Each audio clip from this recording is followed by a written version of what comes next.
جو supreme leader ہیں اس کے ارد گرد بھی آئی تھنک اسٹرائکس ہوئی ہیں. لیکن ڈیفینیٹلی لاسٹ ٹائم بھی بڑی مشکل سے وہ بچے تھے. اس دفعہ آئی تھنک ان کی تیاری تھی. تو دیر از اے ٹنلنگ سسٹم ہے, اس کے علاوہ alternate location. I don't think so کہ ان کی لوکیشن کو شیئر بھی کی جائے. مے بی وہ شاید تہران میں نہ ہی ہو, اور یہی طریقہ ہے کہ آپ ڈسپرس ہو کے پھر اس کو فائٹ کرتے ہیں. تو باقی دیکھیں, افغانستان نے بھی کلیم کیا تھا کل کہ جی انہوں نے آج صبح کے جی وہ پی ایف کا جہاز گرا ہے, وہ گلائڈر نکلا ہے. تو آج کل ٹھیک ہے, شروع میں تو آپ خبر پھینک سکتے ہیں, لیکن لیٹر آن جب ڈی بنک ہوتی ہے, جس طرح آئی تھنک اسکائی نیوز میں شرمندگی ہوئی ہے, اسی طریقے سے ویسٹرن میڈیا کو بھی ہوگی. لیکن it is part of this warfare, because I would say کہ اس میں 50% کائنیٹک ہے تو 50% نان کائنیٹک ہے. یہ ساری انفارمیشن وار فیئر ہے, اور اس میں آپ چاہتے ہیں کہ دوسری سائڈ کا morale ڈاؤن کیا جائے, افراتفری پھیلائی جائے, اس کے بعد چیزوں کو ایکسینچویٹ کیا جائے, اور جو بھی ان کے مقاصد ہیں اس کو حاصل کرنے کی ایفرٹ کی جائے. بٹ آئی فیل کہ ایران کا initial response based on their military power اور پوٹینشیل ٹھیک رہا ہے,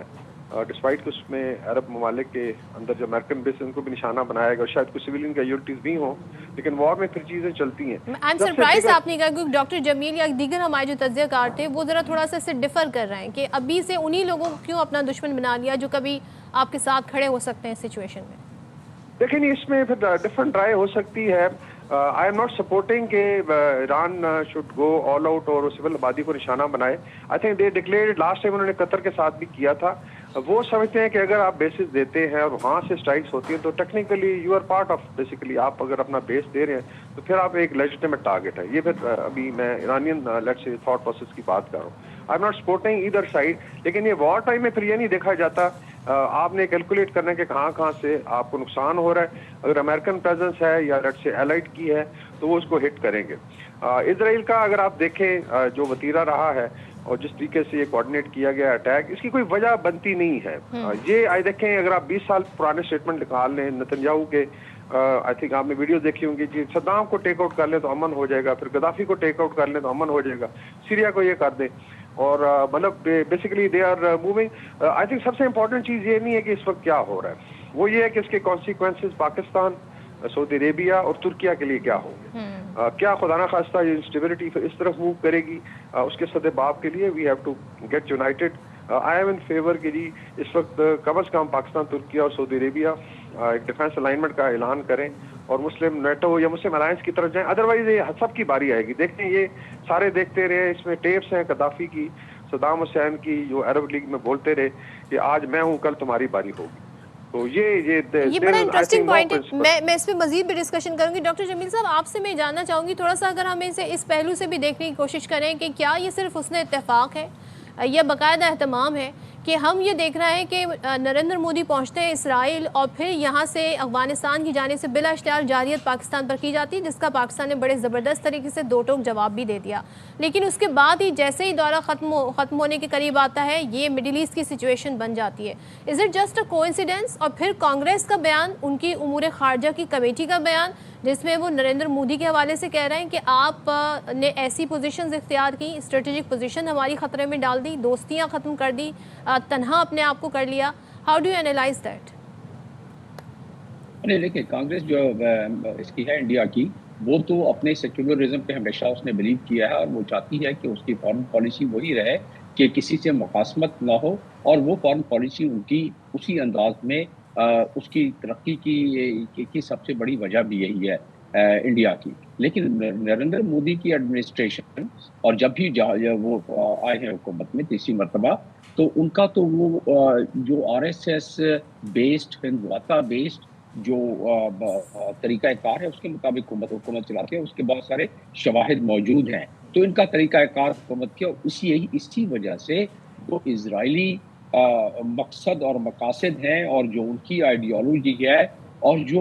مودی اور اس کے آر ایس ایس اور ہندوتا کی ہے, وہ سے مواصلت رکھتی ہے. اور مودی ایڈمنسٹریشن یہ سمجھتی ہے کہ اسرائیل سے ہم آہنگی کر کے, لیکن میں اب اس بات پر آتا ہوں کہ اس سے کیا حسن اتفاق ہے. جہاں تک مڈل ایسٹ کا تعلق ہے یا ایران اور امریکہ کے اس حملے کا تعلق ہے, اس ایکویشن میں یہ بہت ٹائنی سا فیکٹر نظر آتا ہے, ٹائنی سا فیکٹر ہو سکتا ہے. لیکن جو پاکستان اور افغانستان کے حوالے سے اگر اس کو دیکھا جائے, اس پرزم سے دیکھا جائے, تو اس میں مباصلت معلوم ہوتی ہے, کیونکہ اس میں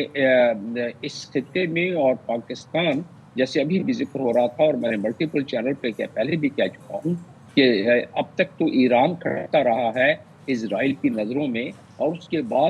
بعد کبھی ملک دو ہی رہ گئے ہیں، ترکیہ اور پاکستان، تو وہ بھی کھٹکنا پہلے بھی ہوتا ہے، لیکن وہ کیونکہ پاکستان نے اپنے فارن پالیسی کو اچھی طریقے سے نیویگیٹ کیا ہوا ہے اس لیے کھل کے سامنے نہیں آتی ہیں، لیکن نیتن یاہو یہ ریکارڈ پر ہیں، ویڈیو پر موجود ہیں کہ انہوں نے کیا کلمات پہلے استعمال کیے ہیں پاکستان کے لیے بھی اور ترکیہ کے لیے بھی، تو اس میں کوئی اتنی خیر کی ہم نہیں کر سکتے، اور میں ملٹیپل چینل پہ کہہ چکا ہوں including your channel that it is one by one and turn by turn, کیونکہ جب غزہ کے حوالے سے میں نے آپ لوگوں کے چینلز پہ آ کے تبصرے کیے ہیں، اس حوالے سے جب او آئی سی نے میٹنگز کی ہیں سربراہان کی اور کونسل آف فارن منسٹرز کی، تب میں نے ہمیشہ جب بھی انہوں نے ریزولوشن نکالے ہیں میں نے کہا ہے کہ ریزولوشن جو ہے بس آمدن گفتن برخاستن ہے، اور یہ معاملات ون بائی ون اور ٹرن بائی ٹرن ہوں گے، تو اس لحاظ سے وہ تو یکجہتی نظر نہیں آتی، اور یہی مقصد ہے جو ایسی قوتیں ہیں اور صحوی قوتیں ہیں ان کا مقصد یہی ہے کہ فریگمنٹیشن ہو، اتنی طاقت اور صلاحیت ہی نہ رہے کسی بلاک میں اس کو بلاک کہوں گا کہ وہ اسرائیل کے سامنے کھڑا ہو سکے، اور اس کی غمازی اور اس کا ثبوت آج سے 4 دن پہلے مل چکا ہمیں، ویسے تو بہت سارے ثبوت میرے پاس ہیں، میں دے سکتا ہوں آپ کو جو ریکارڈ کا حصہ ہے جو دنیا کے اس وقت نیٹ پر موجود ہے، لیکن اس میں سب سے تازہ ترین ہے جو کہ امریکن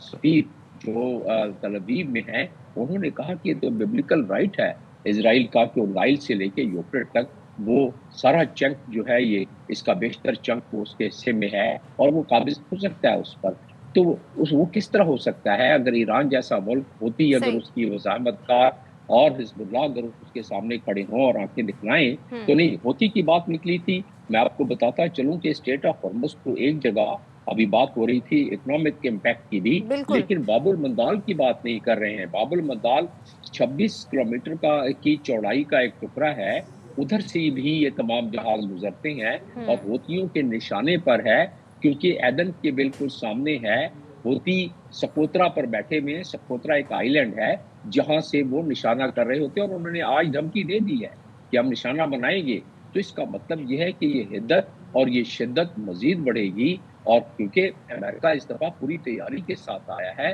ساز و سامان کے ساتھ آیا ہے، اپنے تمام بحری بیڑے اور 300 کے قریب لڑاکا جہاز بیسز اور تمام پر ملا کے اس نے اپنے پاس رکھے ہوئے ہیں، تو وہ آج رات کی جس طرح بات کی بریگیڈ صاحب نے بھی مجھے بھی بڑا پریکیریس معلوم ہوتا ہے، اور وہ ڈیلٹا فورس جو بڑی مایا ناز فورس ہے ڈونلڈ ٹرمپ کی، وہ ویسے تو بوٹس آن دا گراؤنڈ کا یہاں آئے تو ان کے لیے بڑی مصیبت پڑ جائے گی، لیکن ہٹ اینڈ رن والی جو سہولت ہے اس کے لیے آپ اس کو رول آؤٹ نہیں کر سکتے۔ اگلے آج رات